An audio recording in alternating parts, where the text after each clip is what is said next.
Hello, everyone. Happy Monday, and welcome to another episode of YPN's Wake Up with YPN on this Monday morning. Today, I am here with Tim Dwight, who is a founding member of the Iowa Solar Energy Trade Association. Tim is with us this morning to share some information about solar panels, their growing popularity, and the benefits they offer to us as a green housing option. Good morning, Tim. Good morning, Kayla. Thanks Thank for you so much. having me. Yeah, thank you so much for hopping on with us to educate us and our members about this. Can you tell me a little bit about yourself and how your interest in solar energy began? Sure. Yeah. My long journey of solar power, the roller coaster, the solar coaster. So my name's Tim Dwight. I'm a native Iowan. Grew up in Iowa City. Went to University of Iowa. Played some football there a little bit. Went on to a 10-year NFL career. And then about a year after I got out, because you kind of have to figure out what you're going to do the rest of your life. I was 32 years old, and I was like, man, there's a lot left to do in my life. I need to find something that's going to keep me motivated and energized, and just kind of like breaking boundaries, because the NFL was a lot of work, Yeah. and a big level and do big things. I've always kind of liked doing big things in my career, in high school, college, and then in the NFL. So I needed to find something very challenging, and the solar industry kind of fell into my lap. I was kind of going back between San Diego and California because I, played for the Chargers, and then I was still doing philanthropy work back in Iowa, and we go back and forth quite a bit. And one of my ex-girlfriends from high school, her stepbrothers were one of them got in the electrical business, the industry, and they sold electrical switches and things like that into distribution houses, which are big, huge electrical houses that buy electrical equipment from manufacturers, and then the electrical contractors buy from them to install people's homes and businesses. So you have to kind of understand the channel of how the electrical industry works. So there was a small little solar company up out of Northern California, just north of San Francisco, that needed some seed money. And we kind of flew up there, and I was like, energy. Yeah, I kind of like this. I like the sun. Being out in California, you kind of get, in the mindset of recycling a lot and trying to lower your carbon footprint, which mine wasn't really there at the time that it is now, because I just didn't have any knowledge base of the energy systems and what all goes into that and everything, like a lot of other people don't. It's a very, very hidden, quiet industry that you have to kind of dig and do your research. They just don't open everything up and say, hey, this is what we do, and this is all the problems, and this is what, these are the things that, and the positive, negatives, and all that, and how we fit in, how solar fits in. So you have to kind of educate yourself, going way back to when energy was actually implemented in this country in the late 1800s. So you have to kind of learn the grid structure and all that. So, I was like, hey, this is kind of cool. I like it. I like the solar panel. Like, you walked up to it. It was, a 39 by 64 inch, 60 cell module. And, I'm like, why is this thing so expensive? It's glass, it's aluminum, and the solar cells are made out of sand. And sand is the second most abundant material in the world. So anytime that you source abundant materials, your costs would be pretty low, right? And So. the founders was like, well, we've never reached a manufacturing capacity of building enough of these to bring costs down. But that's going to happen, and it's starting to happen. So I was like, sweet, I'm kind of in the new growth industry. Solar panel has been around for a long time, but it's never really hit the tipping point. And so I was like, I want to be a part of this. So I kind of so that was about 2008. And I took a year to kind of start dabbing my toe in a little bit, but also I was taking a break from football, retiring, figuring out if this is what I really wanted to do. And a year later, I took a walk up Kilimanjaro, and I finally took the whole football mindset out of my backpack and threw it off the mountain. And I was like, I'm gonna be a solar guy. This is gonna be my passion. This is gonna be my life for the next, I don't know, 30 years or so. The new you. So I got in it, and I went out there, and I kind of we were an engineering firm. So we didn't manufacture anything. We didn't install anything. But we did all like the smarts and parts part of the industry. But the industry was very fractured. And a lot of the end users, as well as the installers, really didn't have any knowledge base of how this stuff kind of gets put together and how it works and all these different things you have to kind of understand to put a solar project together. So we kind of had to educate the market as we grew, and as we started doing projects with people. People want to do solar, but at the same time, like, people didn't know how to put it in. People don't know what they were looking at. People don't know what modules to buy, what inverters to buy, what's an inverter, what's AC power, what's DC power. So you kind of had to hold the hand of a lot of people to bring them into the industry. The distribution houses, they didn't have any idea what modules to buy and all this stuff. They didn't know what the inverters, racking. So as an engineer, you kind of understand the basis of the parts and you put them together and you do all this stuff. So kind of been morphing into this way of like, hey, we're doing all this engineering. And then we got into, you hand the project off to a contractor and you kind of lose visibility on the project. So then I started becoming a general contractor about 2015, because I was like, listen, I'm going to go out in the market. I'm going to sell this stuff as well as procure it and construct it and give it to my end user, because I just sold them this system, right? And I want to make sure it goes in the correct way all the way at the end. And it's operating correctly, because solar's always kind of had a black eye, because one, it's been really expensive. It was expensive back in the day. I mean, if you really start to understand energy and all the pollution, all the stuff, the degradation, all the mess happens, solar's really never been that expensive when you add all that in, right? But that doesn't get added in, and that's the conversations now is carbon and what that means and what the cost of that is, right? We're getting to the point now where carbon is the conversation. So I've done a lot of projects throughout that. So that's kind of how I got in, was through some friends of mine that I knew that asked me to invest. And then I kind of got sucked in. Yeah. And that is where you helped to found the Iowa Solar Energy Trade Association, right? Yes. So when I came back to Iowa back in 2009, you have to understand the market. Like, this is a great technology, but not everybody wants it. Not all the markets are set up for it. All right. So I went to the Capitol and I was like, hey, solar's great. Solar's happening in California and on the East Coast and New York and Jersey and all this. And people are like, well, this is Iowa. I'm like, yeah, Iowa's got 16th most sun in the country. Like, we should be doing solar here. We have all this land, and farmers and businesses and homeowners should be owning this stuff and harvesting the sun to clean up our grid, to make it more robust, more secure. There's all these different levels that you have to understand about energy, right? Not just turning on your light bulb, but the security of that, the cost of that, the cost of that, and the risk and the pros and cons and all that. So you have to, it's a big, huge ball of mess that you have to kind of organize. Mm-hmm. So, I was going to the Capitol and they're like, well, Iowa was the first state in the country back in 1983 to have net metering. So we'll talk about net metering in a minute. So I was like, whoa, Iowa's ahead of the country. Like, we're the forefront. We were the first state in this country to say, hey, we're going to have net metering, which has kind of been the backbone of solar.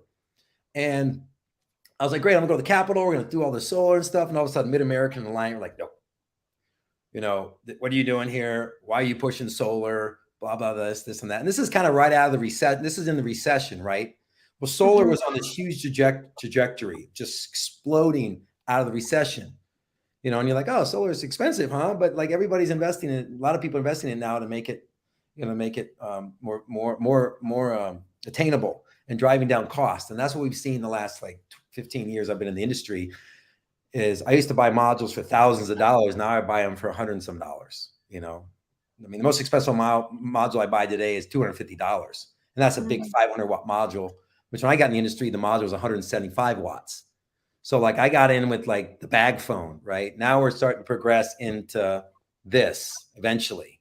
In the next 10, 15 years, we're going to have storage and inversion and generation all into one piece. Like, we have the camera and the computer and the phone and all the apps and all that, right?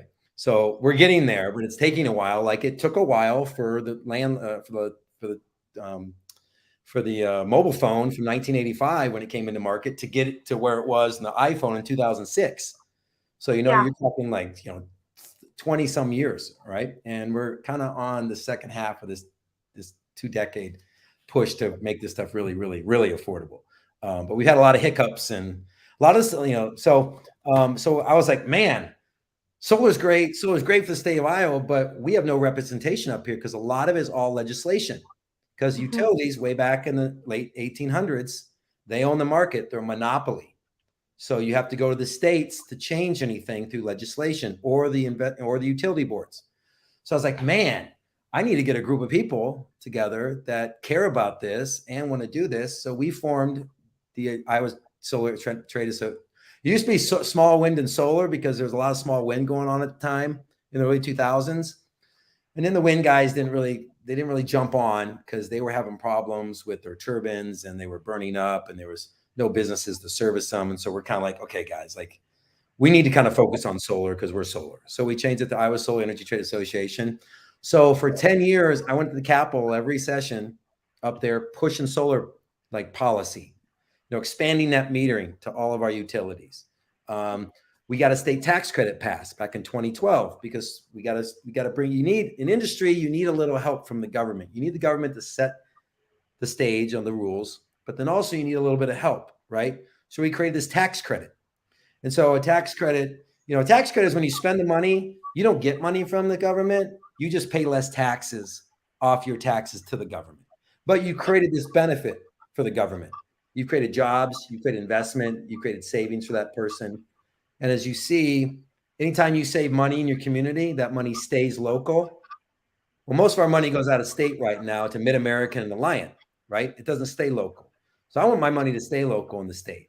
So that's why I came back to Iowa, is to work on this part of an industry to keep our money local and to keep our industry thriving and to create jobs.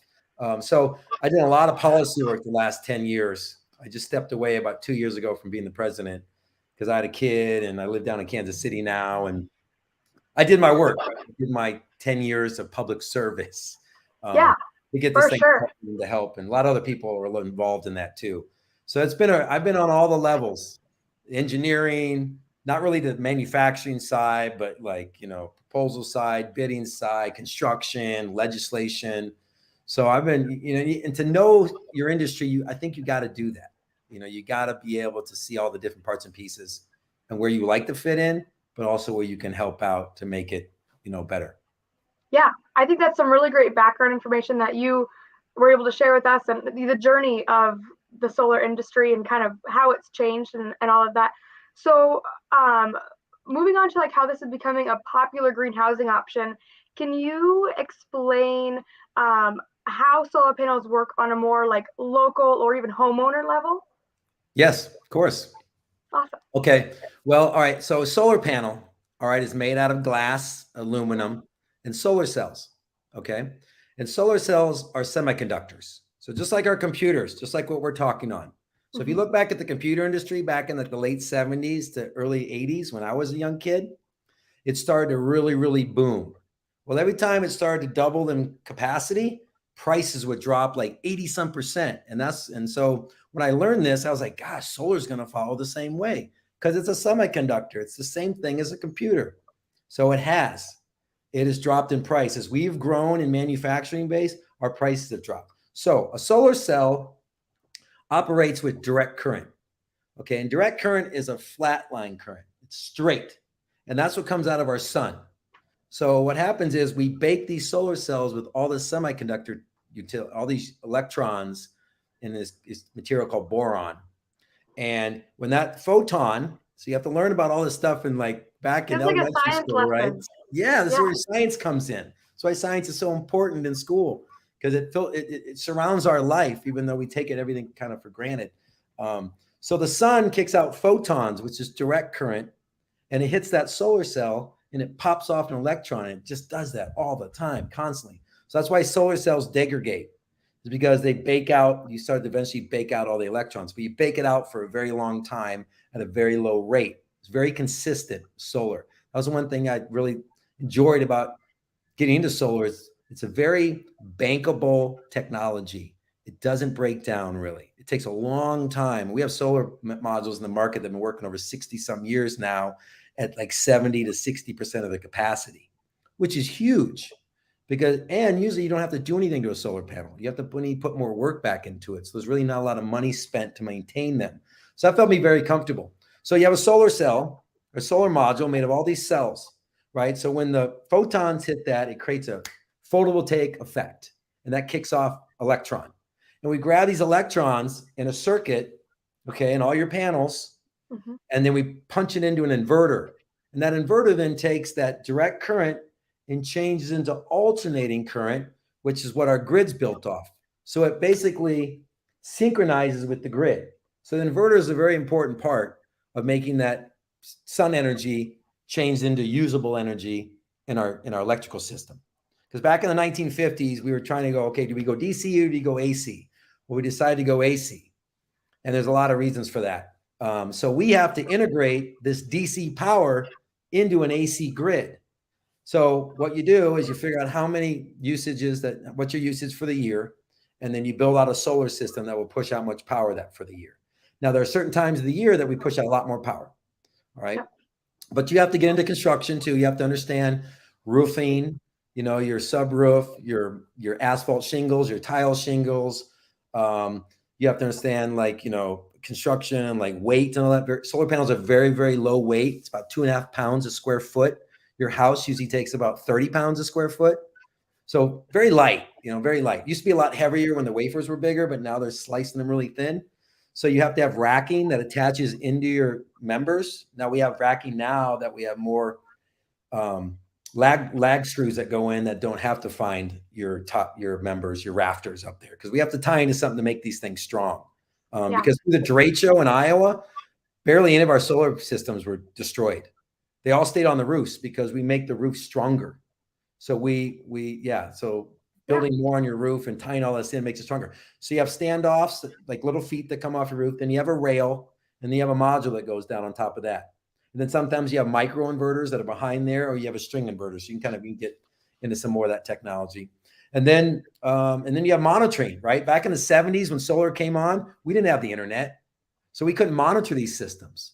And you didn't have digital reading outs and all that. So utility would never really kind of tell you how much you were using or giving, all that. Well, now that's all changed. And now we have monitoring now that you connect these to the internet, and you can pull everything up on your phone like you can everything else. And you have an app, you can get on there and you can see how much power you're generating.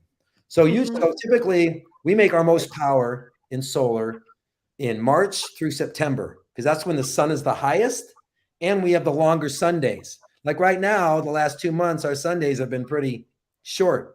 Yeah. So we don't make as much power, but it's cold out, and this technology operates really well in cold. You won't remember this because you're way younger than I am, but our computers back in the day, because this is old, still 1954 technology. Okay. We're still implementing. So old computers, when they would heat up, would slow down.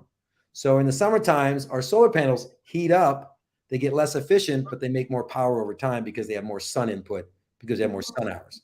So that's when you really make your most your power. And majority of the time when people are not at their home and they're at work, their energy usage is really low. But sun is out and the solar power is really pushing out a lot of power that's oversupplying their house and going out to the grid. And that's what net metering kind of gets into, net metering and how that relationship. Because anytime that you build a solar system, you have to lock into a contract with your local utility on these agreements. Some people have self-metering where if you can offset what you use, but during the daytime, people don't use a lot of power. When they get home at 4:30 to 10 o'clock, that's when their usage is. When they get up in the morning from 7 to 8 o'clock, that's when their usage is. So in residential, you don't really use a lot of your power except for on the weekends that you're generating. You push it out to the grid and then you pull it back at night and during those non-sun hours that you're not producing power. So solar's got three kind of main pieces. It's got a rack, it's got a module, which is a solar panel. We call that, we call it a module. And then you got the inverter. And those are your three main pieces of a system. And then obviously your monitoring device.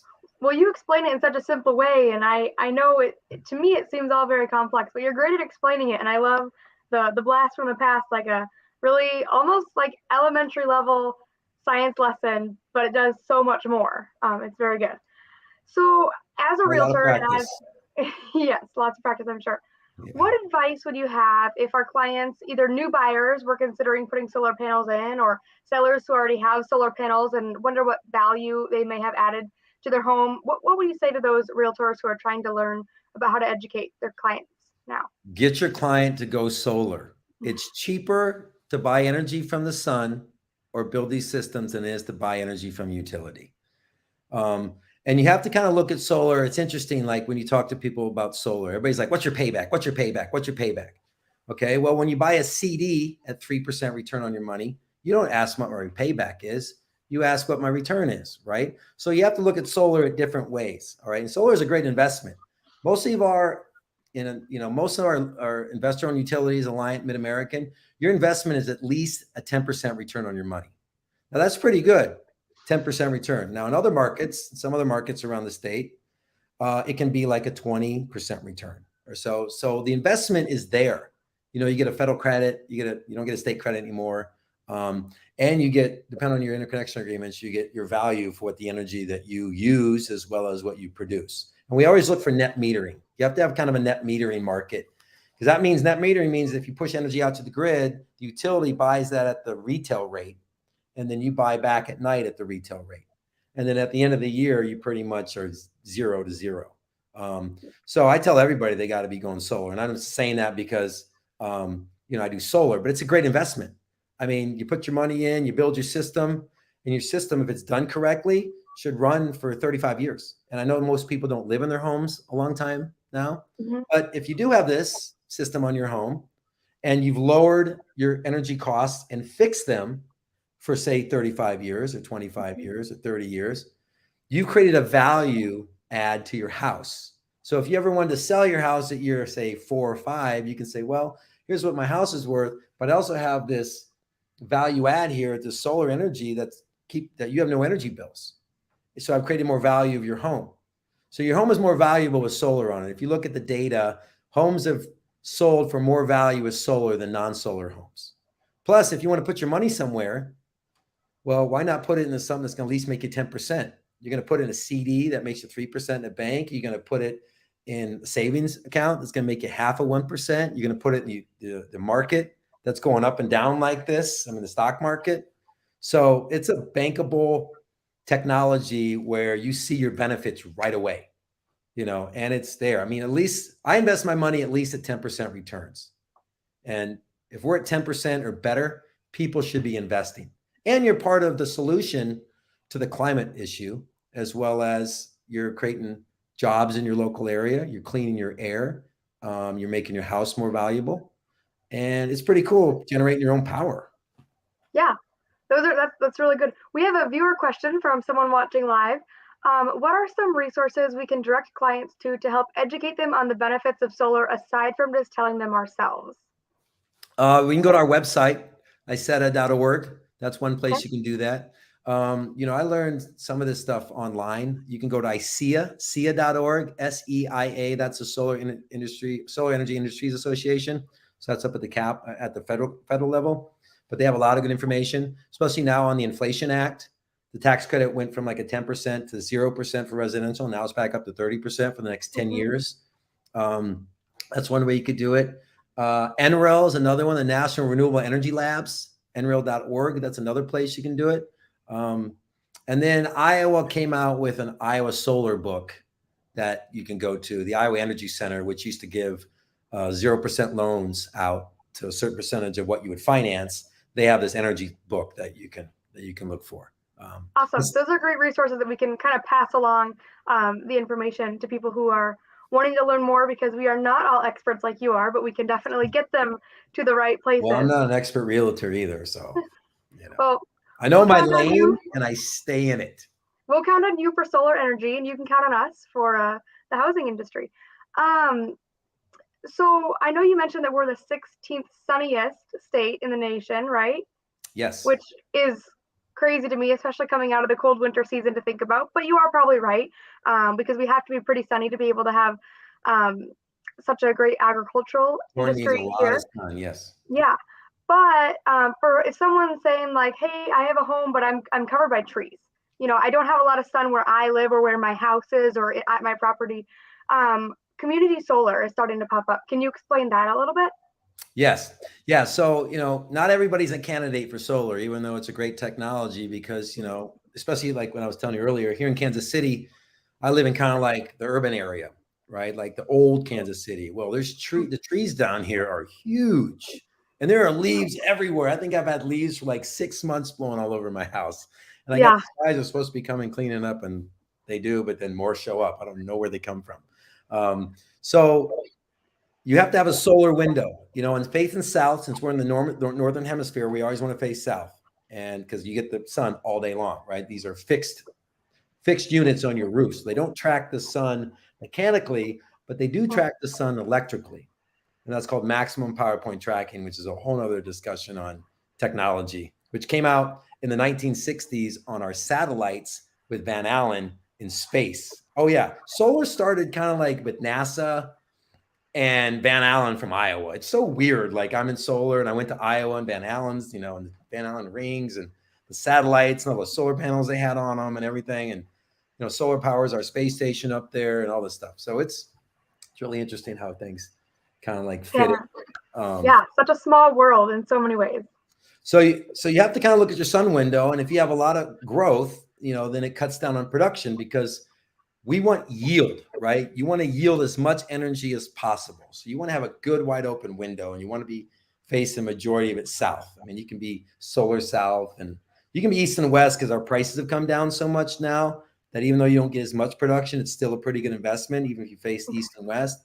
But so there are been some areas in the state, especially with our rural electric cooperatives. So you have three different types of utilities in our state. You have investor-owned, like Mid-American and Alliant. You've got city-owned municipalities, like, say, city of Muscatine or something like that. And then you have rural electric cooperatives. And those were built in like the 1930s when the utility companies wouldn't send power out to the farmers. The United States government built all these little cooperatives. We have these rural electric cooperatives. So a lot of the rural electric cooperatives, a couple of years ago, they put an RFP out, a request for proposals, about building these 500 kilowatt, which is about 3-acre solar systems, so they could do some community solar. So what community solar is that, okay, let's say we're going to build a solar system outside the city in a 4-acre, 5-acre lot. We're going to build a megawatt. And let's say you've got, 500 watt panels. So you got 1 million watts divided by 500 watts. You got 2,000 panels. Okay. Well, you're going to say, hey, we're going to do community solar. So we're going to offer residents of the city of Iowa City an opportunity to buy X amount of panels, and then that goes in to the solar field. And so the amount of solar that they own is then generated out to the Mid-American or whoever the local utility is. And then that then is deducted from their solar bill at their house. So it's another way. It's also a way for not just homeowners, but also multifamily, like people rent apartments. They use it on the roof, right? And anytime you start stacking levels, your footprint grows, but your solar production does not because your roof stays the same square footage, right? But your load goes up with each one. So with homeowners, you run into like a lot of trees. So you're like, man, I'd love to have an opportunity to do solar, but I have all these trees and I don't want to cut down trees because trees are one of the things that absorb carbon. And I just don't want to just cut down trees and put solar panels in. So we're trying to create opportunities like community solar where you can buy 5 modules, 2 modules, 15 modules, 30 modules to then go into this field that then generates power out to the utility, and the utility then buys that, and then they deduct that from your bill. And sometimes it's 1-to-1, sometimes it's wholesale rates, where you're paying Mid-American 11 cents a kilowatt hour, and you have a solar field, a community solar field, and it generates at 5 cents a kilowatt hour. So now you're only paying Mid-American 6 cents a kilowatt hour. So it helps that way. And then, you got to figure out what the investment is. Most of these investments in community solar are pretty low. We don't try to,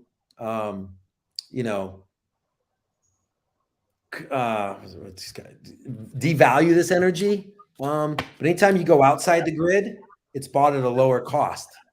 But then when you got to get it into the grid through transmission, distribution, and transformers, that adds cost. So if you have solar in your house and you're generating inside the grid, your power is actually worth more value than, say, a big solar field, because you are generating within the grid and you're doing all these great things to the grid structure while you're generating power, which is like a whole nother conversation. Yeah. So that's what community solar is all about. It's about basically a big field, or say like Iowa City school districts want to like open up their rooftops and say, hey, we want to do solar, but we can do tax cuts. We want to do community solar. Well, then people can put solar on top of our roofs and then maybe give us a benefit as well as benefit, their home as well. And then it's kind of like virtual network, which is another aspect of the industry that we're trying to push at the Capitol this year as well. And it has in other states where you can power into one site, and then whatever that full generation is, you can then deduct it from other meters that aren't connected to that solar system. Right now, to get credit for your solar, you have to connect at your meter. But American Alliant, they build these big generators out in the middle of nowhere, and they can feed any meter they want. they don't have to generate behind each meter. So we're like, hey, this is a market that has to open up and create these better opportunities for more people. Yeah, no, I mean, it sounds like we're kind of, like you said, we've come from the bag phones to now we're at the mobile phones, and it's going to be really interesting to see as this gains popularity and more people get educated and it becomes more attainable and affordable for people, what the coming years have for us on the local level, but also you working in that legislation to kind of get rules changed and opportunities available for individuals. That's great. We've covered so much, which is so great, and I think that this is going to be helpful for the people watching live. Who, if you have any questions, now is the time to ask one before Tim leaves us this morning. But if you do have a question afterward, put it in the comments, and we'll get those answered for you.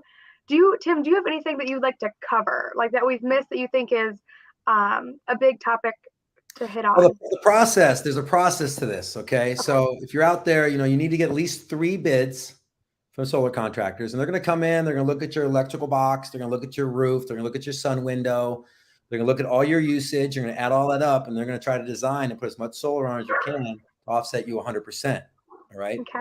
And so once you decide who your contract is, you sign your contract, and then you're going to go into utility applications. And that usually takes anywhere between a month. All right. And they've gotten a lot slower because we're moving real fast, and certain people in this market don't want us to move fast. So they're kind of slowing us down a little bit. But so it takes about a month to get through that. So during that time, you're going to sign these applications. It says who you are, what utility, what your solar system is. And then that goes in utility. Usually it's like $125 fee, but most of the time your installer should absorb all these costs because they probably have it all in there anyway. So you should only cut a couple checks. So you usually have to cut. Back in the industry, when it was not a really big industry, we still asked for 30% down. And right now it's kind of gone back to where the industry was because it's exploding right now. And all these big companies now are starting to buy all these modules up. So it's been really hard to get material. You have this huge demand, but your supply has been constrained. COVID, semiconductors, there's an extra 10% adder on the commercial side if you buy all U.S. product. The residential, you don't have to buy all U.S. product.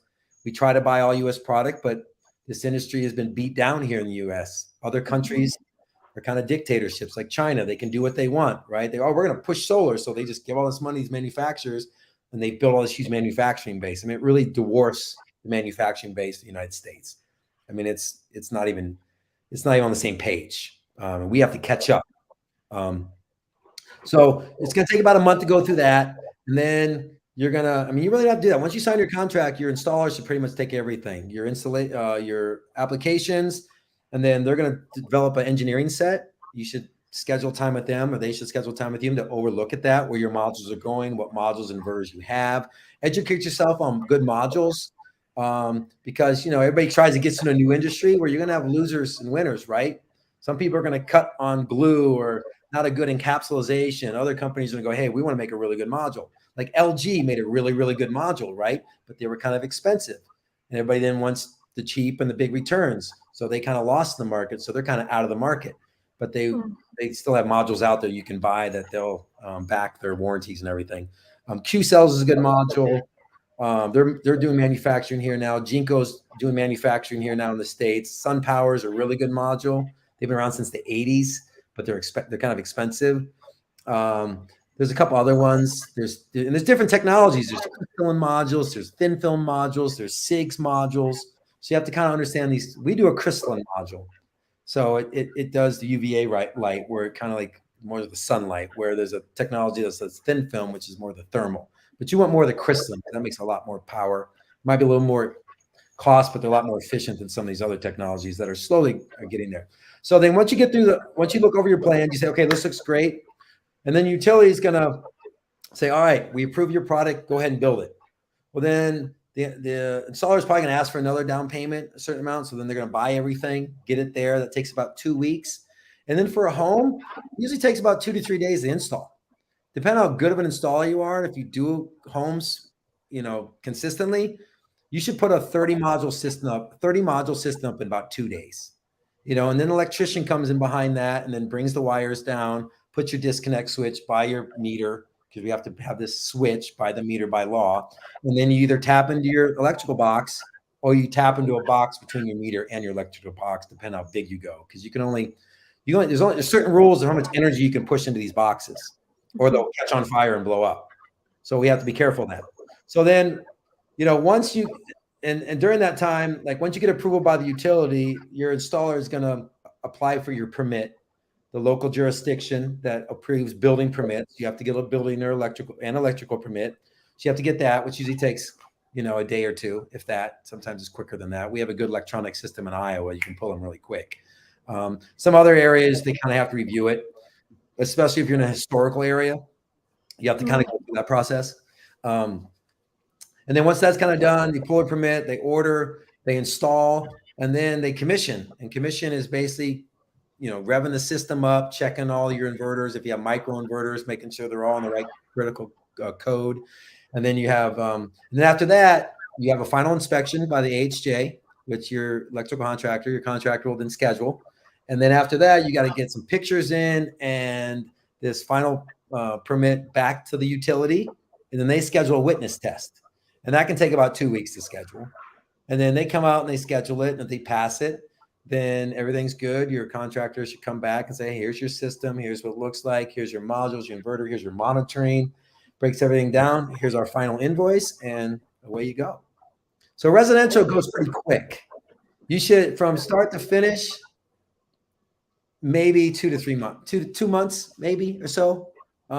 These contractors might buy modules by containers and have them available, or they might just buy them when they need them. So that depends on how that's built and where you can get them. Like it's been very hard, especially like going into last year, the first part of the year, I couldn't buy modules for 6-7 months because there was a shortage, and there was a small domestic manufacturer that was suing the Chinese through the national government because of circumventing tariffs. I mean, this industry has gotten, I didn't know how big and connected this energy thing was, but it's huge. I mean, energy runs our lives, our cars, our houses, our computers, our phones, our lights, everything.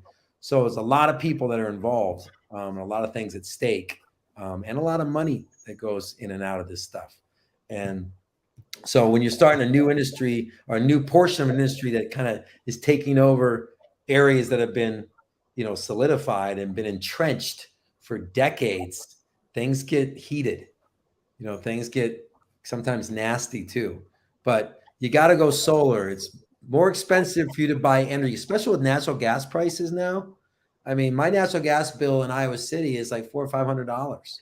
Now I'm going all electric now next year, taking out my electric boiler.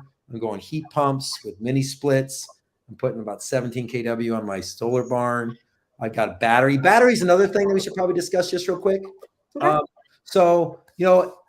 Battery, a lot lately it's been used for backup, and that's really used in areas where your power goes out a lot. Utilities get penalized for not getting their power back up and running, like derecho that happened 2 years ago. My girlfriend lives in Norway, Iowa, and all the transmission lines got ripped out, so they didn't have power for like a week or 2 weeks, right? But I had a solar trailer that I went and got, and I plugged stuff in and kept our stuff running for a while. Because usually after a storm, it's really, really nice out, right? And we had all these solar systems sitting in the field that were down.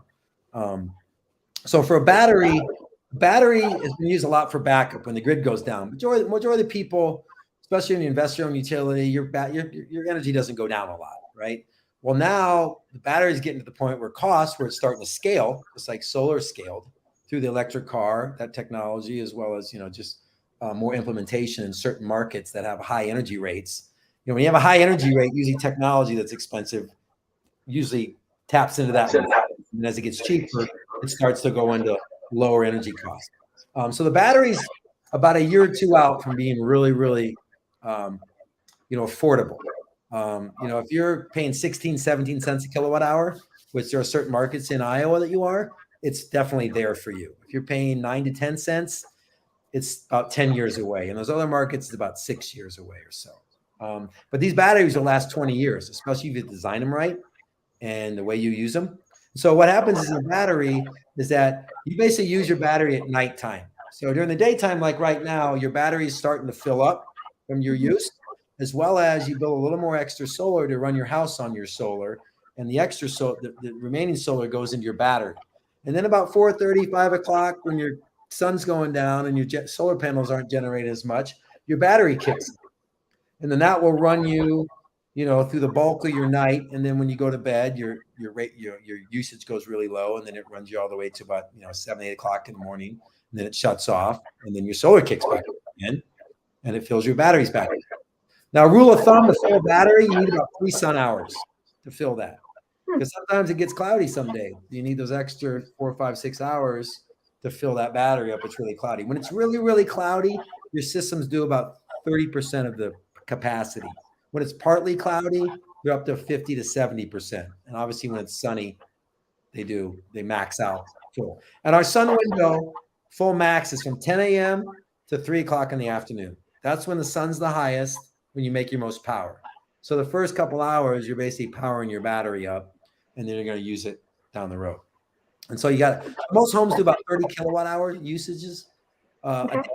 So, you should have anywhere between maybe a 20 to 25 kilowatt hour battery bank or so, because you're going to be powering your house during the daytime with your solar panels, which isn't a lot of power because you're not home, unless, stay-at-home people that are doing laundry and all that, which if you do have solar, you should be doing all your laundry at home and all these other things at home during the daytime, because now you're using that power if you don't have net metering.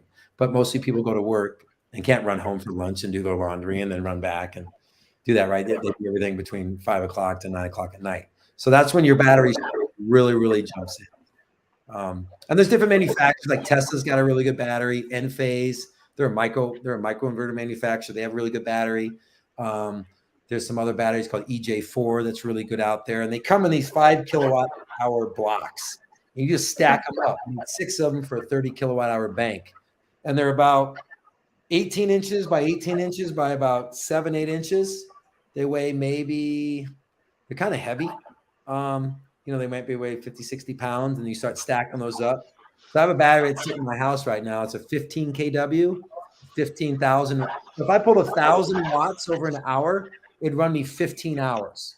So if I say 15 kW, kilowatt hour, that's 1,000 watts over 15 hours. If I pulled 2,000 watts, then I'm only running that battery 7.5 hours. So you kind of have to understand kilowatts and kilowatt hours and all that, how many watts that you're pulling over an hour. And most people don't see that because they look over their meter, and their meter doesn't tell you that. Everything's been kind of hidden. I always give the analogy of Dorothy, the Wizard of Oz, where she goes at the end and there's the Oz and it's big and huge, and she looks around the corner and Tito goes over there and pulls back the curtain, and there's a little dude back there running everything. That's what's kind of in the utility industry, is like big, huge utilities, but only run by a bunch of people, and you really don't understand the full works. But we need to have more visibility on that. People need to go up to their meter or have a meter in their house, and needs to show them how much energy they're burning and what's that costing them, so then they can make adjustments, right? Like this needs to be a common practice in this industry, and it's not. You get at the end of the month, you get the surprise bill, and you're like, oh my God, if I would have known I was spending that much money and that much energy, I would have shut lights off. Turn my thermostat down a little bit more at night and put another blanket on, right? So these are the things that the industry needs to be a little bit more, not validated, but more like open and visual and out to the customer. The customer needs to know what they're buying and what they're buying and when they're buying it and how much that is and all that. Yeah. So speaking of the customer, we have a question, another one. Is there a tax benefit for the individual homeowner? I know you talked on the tax benefits a little bit, but can you go a little more in depth about that possibility? Yes, there is. There is a 30% federal tax credit on the gross amount. Now, back before I got in the industry, there used to be a tax credit on the first $2,000 of solar. So, and that was at 30%. So you got like $600, but your solar system was $40,000, right? Now your solar system is anywhere between 12 to 20 grand, and you get a 30% tax credit on the full amount. And then once you pull that down, that's your net cost. And then you take your savings for the year and you divide that net cost by that savings, and that gives you your simple payback. And then if you add inflation on that, because energy inflates almost every year, every couple of years, then you can that brings your return on investment even further down, or return on investment better, but your paybacks, like I said, if you get back to payback, right? Everyone wants to know their payback. But you also got to look at it as what your return on your investment is too. If I pay 10 grand and I get a $3,000 tax credit, now my cost is 7 grand and I'm saving $1,000 a year. Well, that's 8-year payback. That's a 13% return on my money. That's a really good investment. And you don't have to put any more money back in that investment. And the investment's going to show up every day. That energy system is going to operate every single day for you, because it's really never going to break down that much. And if it does, you have to shut off an inverter, you turn it back on, kicks back on. You really don't have to really replace the modules. It's the inverters are the ones that fail, because that's what's making the energy go from DC to AC. That's what's doing a lot of the work. The panels, the panels operate in space, and space is a very wicked, it's a very wicked place. Lots of wind, cold, like very intense. Where if solar panels can operate in space on our space station, I think they're going to operate pretty good on your rooftop of your house. So it's a very bankable investment. It's a very good investment. And we're seeing energy rates starting to rise too, and they're going to keep on rising. So we talked about adding solar panels onto existing homes. What would you say, do you think it's going to be a trend to start seeing that happening in new construction? And is there a tax advantage for a builder to add it to a spec house? Well, in my crystal ball here, I would think that these younger generations that are now becoming homeowners are going to start demanding this technology, because they want to be part of the climate solution, right? They didn't grow up back in the day when people are like, oh, this isn't real and carbon isn't real, none of this is happening. And plus it's even a better investment for them now, because the prices come down, energy rates have gone up. So you're going to see the market, I feel, as we keep going forward, is they're going to be demanding this technology in their homes. So if I was a home builder, a big developer, I would start offering this option. Like, instead of Corian countertops, you get granite, right? Well, instead of a non-solar house, you get solar on your house. You just wrap that into your loan, and it's way less expensive that way. It's less money out of your pocket anyway. Not expensive, but less money out of your pocket. You wrap it into your house. So if I was a developer, I'd be offering car chargers as well as solar panels, because like when you start offsetting gasoline with electric power, the savings is astronomical, huge, because the combustion engine is so inefficient. So like for every dollar you pay, Kayla, you're wasting 75 cents of your dollar on heat and waste in your community. That 25 cents is actually moving you down the road. Where when you do an electric car, 90 cents is moving you down the road and 10% is waste. So, and it takes a lot less energy to move your car down the road with electric than it does with combustion. So I'll be offering electric vehicle charging, as well as, if you could charge your car off solar panels, your payback would be like 2 years, because the cost of gasoline in a kilowatt hour is like 50 to 75 cents at $3 or $3.50 a gallon, which we're buying fuel at right now. So anybody's doing solar and electric cars right now. I'm trying to transfer all my vehicles into electric here over the next couple of years. But the problem with electric cars is you got to find something for that battery to use at the end, at the useful life. Like most of these batteries that come out of electric cars, some of them you can recycle, but other ones you can use for other applications too. Put them in homes, put them in buildings, use them in boats, things like that. So there needs to be like a resale market for some of this, which is developing. There's panel recycling manufacturing going on right now in our country, where all these solar panels have been installed since like 05, 06, 07, 08, 09. Well, in another 15 years, those are going to be out of service, or people are going to take them off and put new ones on, because they're going to be more robust and lower cost, right? So you have all these modules out there. Well, glass is recyclable, aluminum's recyclable, some of the plastics recyclable. So you're starting to see pockets in our country now that you can take. We have recycling in Iowa. There's a company in Des Moines, Iowa that recycles solar panels. So, because you can reuse this material, right? So you got to make a product that has a cycle to it, right? An end and a beginning and an end, and then reuse that again, get that back into the supply. So, for those people that are saying that recycled panels are getting thrown in landfills, it's starting to change where they're getting recycled and back into the product again. And they're going into batteries. We've got an article about how the silicon actually is really, really good for battery storage. So companies are starting to buy from these recyclers the silicon to put back in, because silicon's kind of expensive. Even though when I got in industry, give you an idea of installs. When I was in industry in 2009, in the whole country, residential, commercial, industrial, and utility, we did about 146 megawatts. Okay, 146 megawatts. So let's say we just focused on homes. That's 146 million watts. And your average home puts in about, say, 6 kW, right? So you divide it by 6,000 watts. So that's 243,000 homes in 1 year. In the residential sector alone right now, we do over 1 billion watts a quarter. So we do like 4 billion watts, divide that by 6,000 watts. And that tells you how much solar is going on just in residential. Mm-hmm. Then when you add in commercial, and then you add in utility, where they're building 500 megawatt farms, and it's about 4 acres per megawatt. So take 500 divided by 4, and that tells you how much land, so it's huge from where I got in at to where it's going. And we're not even, but to slow down our carbon, we've got to install about 1 gigawatt a day around the world. And I think we're up to like maybe 200 megawatts. So we've got a ways to go to really combat. And the prices, I mean, from when I got in, where the prices were $4 a watt for a module, now they're 50 cents a watt. I mean, and we're still not at full capacity where we need to be. And the module is going to change. It's going to innovate.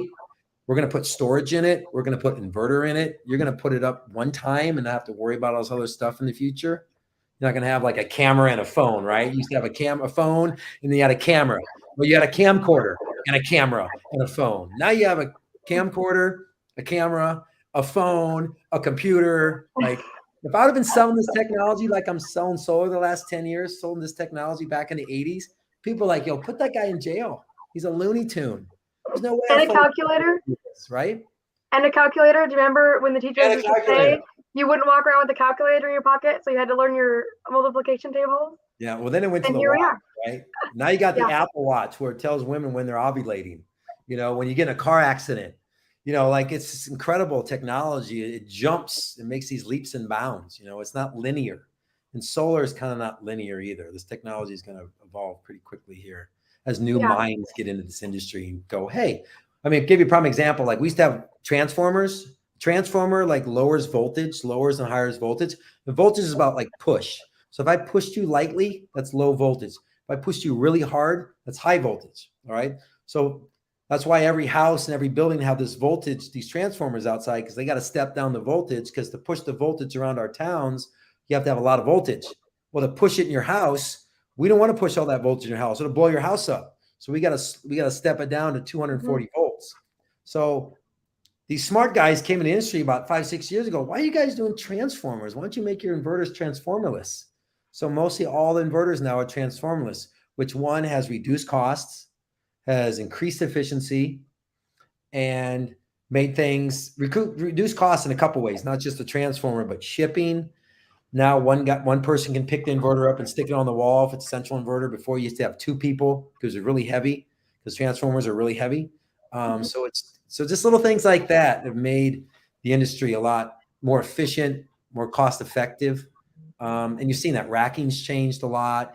The module, the way we cut cells now, we've gone half cells instead of full cells, because you can pull more yield off half cells.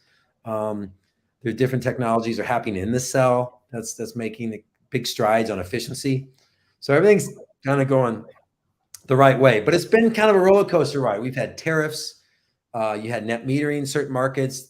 1 year legislation changes net metering, the market dies. So there's a lot of money involved in this industry. So there's a lot of people in there that are fighting for theirs, and trying to not give up theirs too as well. But lots of activity and changes. We have another question. It'll probably be our last question before we wrap up. What, with the new technology, is the lifespan of a solar panel? I know that's probably changed since 2008, but how is that lengthened? Well, your degradation rates have gotten a lot better, because the materials have gotten a lot better. Like I said, a lot of people got it. There used to be about 15,000 solar manufacturers in China. Now there's like 5 because everybody tried to get in, right? And then the winners and losers happen. So you're seeing a lot of materials are getting better. The cell efficiency is getting better. The durability has gotten a lot better. But panels were kind of pretty strong anyway and pretty durable back in the day. Some of the glues and things they used and the back sheets they used weren't as good. Some would get discolored and things, but now they've kind of changed all that. So a module now, we always look at linear degradation. So on the first year, your module degrades about 2%. And then after that, it degrades about half of 1% to sometimes down to a third of 1% for over 25 years. So before, we'd say that, say you had a 300 watt module. In 25 years, your 300 watt module should be doing about 80% of that nameplate. Now we're up to 86 to some are in 92%. So some of these folks like SunPower, they're up like 92% over 25 years. LG were like 90%. Most of your commodity module today is probably around 85 to 86%. And that's it, 25 years. That doesn't mean the module shuts off and stops working. That just says that's what their warranty is. So that module will run 60, 70, 80 years. If no water gets in there, it'll still create power. And the cell doesn't break down and the junction points, the soldering points and things like that. So a good module should run you at least 30 years up to like, 25% of his nameplate. So a long time. And you shouldn't have to do anything other than that than maybe once or twice a year, get up on your roof in the morning and just spray it down and with water and just kind of wipe it off. Now, if you have a really high roof and you don't have as much walk space and things, hire somebody to do that, Maybe we should leave it to the professionals for that too. Yeah, you can do that. I usually, a lot of my customers, I do a lot of commercials. So a lot of my customers have ground mounts. So I usually tell them when it's a light rain, go out there and just grab a squeegee and that's it. Yeah. That's about the maintenance of your solar that you do. It's kind of like, clean your modules once or twice a year and then look at your inverter every Monday at 1 o'clock in the afternoon when it's sunny out. And that'll show you, how much your system's doing if and everything's operating correctly, So it's just, you can look at your solar system in a matter of like a couple seconds, like you do your stock and you're good once a week. Yeah. Love that. We'll just add it into your daily life. And it sounds like with the advancements that's happened over the past 10, 20 years, who knows what will be in the next 10 or 20 years, but it is definitely encouraging. And in our local market, we're definitely seeing solar panels pop up and become a hot topic to talk about with buyers and sellers and agents. And we really appreciate you coming on to help give us a mini lesson into an industry that really is so much larger than most of us probably know, and we probably take it for granted. But thank you for all of your work that you've done to help promote this new option to help with solar energy. Well, thank you very much. I appreciate the opportunity. It's always nice to get the education out there for people to make their decisions. Yes. Perfect. All right. Well, Tim, you have a great rest of your week. Thank you so much. And we'll hope for more sun soon. All right. Thank you. All right. Thank you. Bye-bye. Yeah.